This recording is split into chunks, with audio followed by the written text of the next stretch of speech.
So we were talking about what got you to join exactly, and what reasons. And you were starting to say you had a college scholarship, didn't pay enough, so your thought was the military. And then Yeah. walk me through those steps, like, oh, I'm going to join and all that stuff. So my first, my initial thought wasn't, let's do the military. Yeah. But, it kind of came down to, you know, people that are uh, in my town, pretty much they don't ever leave that town. Like people who grew up in my town don't leave my town, and I'm like, I'm not gonna be one of those people. Like I want to get out of this shithole Yeah. and Yeah. and live my own life. So, the conclusion to that was, what can the military do for me?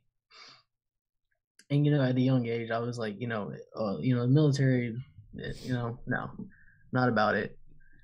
But, um, like I said, I tried the Air Force, and they, already signed the people that they needed to sign. I was like, all right, cool, whatever. Um, Went to the Marines because the Navy was closed. The Marines, I didn't really like how they set up their enlistment. It so like when you go to pick a job with the Marines, you have a job field and it's not specific. Mhm. So like, if you become a mechanic, and I don't know if it's changed, it may have changed, but just the way that they described it to me was that, if you're a mechanic, you could be a mechanic for, you know, Humvees or a track vehicle, but you won't know until you go to your AIT, to your actual technical school. And by then, it's too late for you to like back out. Yeah, and by then, you've already gone through basic training, Mm. and they're like, oh, you're gonna be this, so you don't really, you don't have control, you don't have, A you say, know, a basically. say, Yeah. yeah, of what you're gonna do with your enlistment. With the army, they're like, hey, we'll give you, whatever job you qualify for. Like this is your list. If you want that job, you have that job. Like it's in your contract. So I thought that was, kind of cool. And you go and you take the ASVAB, which is pretty much like an SAT for the military. Mm-hmm. And it's very basic. It's very I took general I questions. I took that. Yeah. I Um. don't remember my score though, so we're not gonna compare because I don't remember. Yeah. I can't even tell you what mine was. Um. So took the ASVAB. Didn't I did okay. I did good enough at least. So I was like, okay, cool. This is my pick of the litter. And the job that I picked, I was like, oh, it might have, outside world potential for a career afterwards. Smart. I was wrong. Ah. Yeah, no, it doesn't do shit for you outside of the military. Hmm. Um, and honestly, like people will say, "Oh, well, recruiters will say anything to get you to sign," and you know what? They're goddamn right because they will. There's, you know, so I didn't know that like a signing bonus was an actual thing Mm-hmm. until I got to basic training, and people were like, "Oh yeah, I signed up for 4 years and got 30 grand." I was like, "What the fuck?" I was like, "I didn't get shit. I signed up for free." They can do that. I didn't know that was a thing either. I didn't know signing bonuses were a thing. Yeah, there's people out there that are getting up to $70,000 for a signing bonus. That's fucking wild that they would like do that. Yeah, and I mean, like, Is that so, tax free too? uh, no, it's I mean, not. still Yeah, so let's see. If you 22%. do 30 grand, you'll get at least around 21 up front, or split up into different payment. Excuse me, into different payment options depending on how you set it up. Um, and then you'll get the other 9 grand in that next tax season. Right. Yeah, that's kind of wild. I it's all crazy. Yeah, I didn't know they could do sign bonuses or that. Like, now I remember like when I went to the recruit, I actually went to the recruiter's office myself and like sat down with the Army recruiters for like an hour or so to talk about like options and stuff. And like now that you think about it, there were a lot of like they're like yeah, you can do that, like you can do this, you can do that. Like, cause I was asking like a shit ton of questions because I was like, okay, I want to make sure like I can go and do what I want to do. And Yeah. like, yeah, now that you mention it, like I do remember just a lot of like yeses, like yep, yep, you can do that, yep, yep. Don't remember anything about a signing bonus though. Now that's good that you say that because anyone that hears this knows that they can get a signing bonus. Yep. I like though And if that you don't see it, ask. if you don't ask, yeah, for sure, for sure. Yeah. Now you mentioned something that was very important. Was like you said, what can they do for me? Yeah. And I think that is something to touch on just in general because it's not touched on enough. And whether this is the military or a job in the public sector or any job really, or in there are times where it's important for you to be selfless and just do the right thing. There are times. I think that's like charity work and maybe giving money away and stuff like that. But at other times, I think it is as equally important for you to ask, what can they do for me? Yeah. And are they going to make you happy whatever you decide? Or is the decision, do the benefits that they give you, are they good enough for you? Are you doing the job you want? Is it giving you the freedom you want? Yada, yada, yada, yada, name, whatever you want to do. Yeah. And that's a very important aspect of the job market and everything that people just don't talk about nowadays. Like everything, at least not like the older generations were all like, just get a job, just do it. And granted, there are times where like, yes, get a job. Like you do need a baseline income. Like don't just sit around and do nothing. But when you're comparing companies, maybe it is better for you to ask, what can they do for me? Who can do the best for me? That is making me happy. That's something I wish I would have done. Is there might have been a job where I had to pick between like 3 jobs when I got out of college, and that's blessed as I am. I'm not saying it's a bad thing, but there were times where it was hard to decide which one to go for. It really was. And there was one I thought I'd be more happier in, and there was one that gave me more money and more benefits. And that's a tough decision right there, especially coming right out of college. You have no idea. You're not even in the workplace. And to those anyone listening out there, and to you yourself, I know you're in the job market now and stuff. Like it is important for you to make sure you're getting something that you like and you're going to do, because I feel like you can always make it work, but you can't. It's harder to make a shitty situation work. Yeah. A lot harder. Yeah. I mean, honestly, you just gotta find the good in everything, even if it's absolutely shitty. Mm-hmm. You gotta pick and choose. You gotta find something to just hold on to, because that's what's gonna get you through. Finding a new job, or just everyday situations. So your idea is of saying like, even in a shitty situation, okay, say a shitty job you don't want to take, you take that job, you find one, hopefully 2 things that you can just find that are positive to help you get through it. Is what you're saying? So I mean, you could work a job that you absolutely love, but you're not going to make as much money, and you're not going to have as many benefits as you would with in a different job.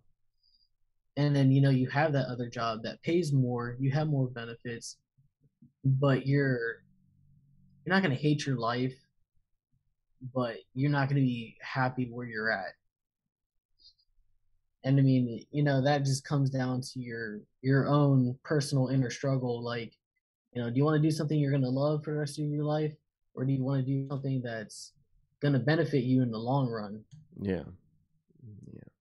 the inner struggle is so difficult because I mean, it seems as though society is so much telling us, go for the money, go for the money, go for the money. Yeah, that's how And we were raised. I mean, yeah, that's how I was raised. I mean, truth be told, I mean, 100%. And it's still, even when you realize that, like, oh, that's not the way to do it. Like, I realize, like, you know what? I need to be happy. I need to figure out something that's going to make me happy, not a job that pays me a shit ton of money. Yeah. It's still hard. It's Oh still yeah. hard. Like, when I go look for jobs on the job market, I'm like, what's the salary? What salary am I getting? Like it's still hard, even though I know it's better to be happy and maybe make less money. I still struggle with like applying for a job that like is going to pay X amount, you know. And I'm not trying to like, I'm not trying to sit here and be like, oh my god, I deserve. Like I'm not trying to be all haughty and like talk about At myself. that It's point, just you're you have to be selfish in that sense because that's your own livelihood. Like yeah, you're putting in your time and effort into this company only to make back enough to live off paycheck to paycheck or to have a little more in your pocket. I know, and it sometimes and that's the other thing is it's a struggle is like you know, the perfect example is this: if it comes down to like like a once in a lifetime opportunity with something you really love, I say you take that, right? Oh yeah. Now, if on the other hand, you're in a situation where you might get a job that you think you might be a little bit happier in, but yet the other job pays more, maybe you do take the job that pays more for a little while to save up more money. No. Live off the budget of the like say the job makes $10,000 more a year Oh yeah, that's and live off the salary and try to live off the salary of the other job, and save up $10,000 or whatever it would be after taxes for a year or maybe two and just tough it out and then leave and get that opportunity you want. I don't know. There's so many different opinions and ways to go about it that there isn't one right answer. The right answer is whatever you want to do. yeah. But I always like playing out the scenarios because I see both sides. I see that side of like take the job you like, take the job that you think you're gonna be happier in. But on the other hand, you could make more, and it doesn't mean you have to take that shitty job forever. It means like I said, maybe a year, maybe 2 years, and you just make a little bit more and you save up a shit ton. The issue I think a lot of people have is they chase that money without the realization of saving it, and then they Yeah. get caught in that shitty job and they're stuck in that shitty job forever. Like Yeah. if you take a shitty job, have a plan to get out. Right? Like have a plan to just all right, I'm gonna save up this amount every paycheck. I'm gonna get out. I'm gonna get the fuck out. I'm done. At that point you're gonna get too sidetracked and you're gonna be working at this job for 10 years and you're not gonna move up the ladder any. You're gonna be the same shitty position that you're in for the last 10 years. You know, Yeah. Yeah. either take the money and run with it or don't. I mean, Yeah. Again, I think it's super hard. Most people find that they take that higher money, that higher paying job, and they blow most of it. oh yeah, yeah, Because they're not happy. That's the thing is like, can you deal with being in that shitty situation and not blowing all the money so that way you have some to get out? Because you can get out like that. I think that's also something I think is so underrated about like most people, a lot of people I talk to, and a lot of people I know. It's like it's so underrated that they just see that like, oh, I'm gonna take a 9 to 5. I'm gonna get my college degree. I'm gonna get 9 to 5. Yada yada. I'm gonna work. yeah, Bitch, you don't have to do that. Like you can get out and do your own thing. It might work a little bit harder, but like why would you want to be trapped at a 9 to 5? Take some money, save that shit, and set that shit aside so you can get out one day. Like yeah, I don't know who wants to work 9 to 5 their whole life. I see that on Twitter all the time. Oh, I want to work we're not meant to work 9 to 5 your whole life. It's like you're right. What are you doing to get out of it though? yeah, Like it's fine that we can complain about it. I'll complain about it. I think we don't. I don't think we should work 40 hours a week. But will I do it until I can make myself be free from it? Yeah, because I don't think corporate America is going to change anytime soon. no, no, no, no. And that's the thing, especially when like the military, like we're based off of a very, I wouldn't even say strict, like it's a very um, structured pay, and like you, it's shitty because when you first join the military, you don't get paid enough. On the flip Mm-hmm. side of that, and yes, a lot of people are going to argue, oh, well, you get, unlimited benefits, which, is true, but we don't use all of those benefits, you know, you know, we don't use them unless we have to. Yeah. Like if I need to go get, LASIK eye surgery, yeah, the military is going to pay for it, Mm-hmm. under the right recommendations and everything.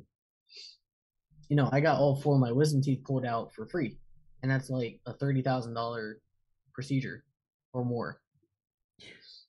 Crazy. Um, and at 5 years, after a couple years, you start getting more a little bit of a raise on whatever rank you are, and at 5 years as a E4, I was making around $1,800 every 2 weeks. It's a good paycheck, man. Yeah, and I mean that's $3,200, almost 33 a month. Yeah.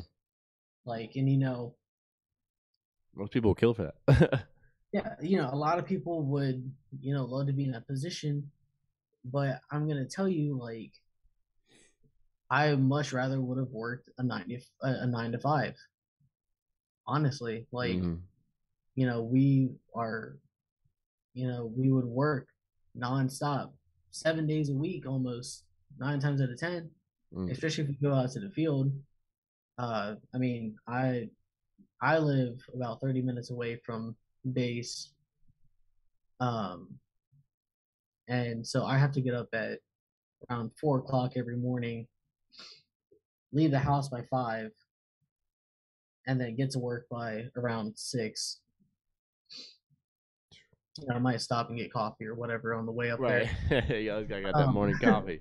I understand yeah, that one for sure. take a shower, do whatever. But you get there by 6, and there's no telling when you're gonna leave work. I mean, I've left at the earliest of 3 o'clock on a normal day, and the latest being damn near 9 o'clock at night. Mm-hmm. And that changes from day to day. So people in the military bitch about work conditions and how we're treated, because we're not treated like people. Like, we're just treated as numbers, and people argue that all day, but it's just, I guess it's just dependent on where you're at. And my military career was not, it wasn't glamorous at all. It was kind of shitty most of the time, and it took a lot of tolls on my life, uh, just as a whole.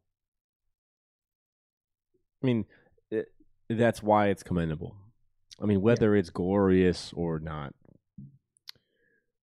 is kind of, yes, that's what everybody talks about, I guess. But as you just mentioned, the toll it takes on everyone involved is substantial, and that's where you guys get my recognition, is because it is a very unique lifestyle. It's completely different than anyone civilian wise can really relate to. I mean, that's just the truth.